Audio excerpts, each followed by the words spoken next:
Soustřeďte se, prosím. Tak co vidíte tady?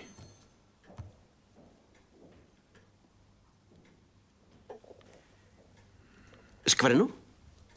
Ano, dobře, ale řekněte, co vám ta skvrna připomíná. Soustřeďte se.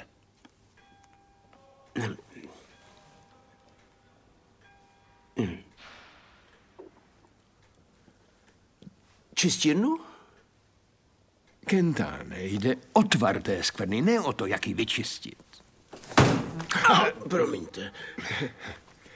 To byla moucha, stejně jsem ji nechytil.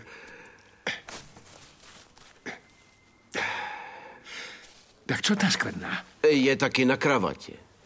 Ne, já mluvím o téhleté. Na tu kašlu, mě štve tahleta.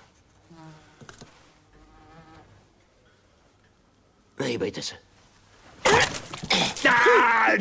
Dále, blbec, sakra! Mami!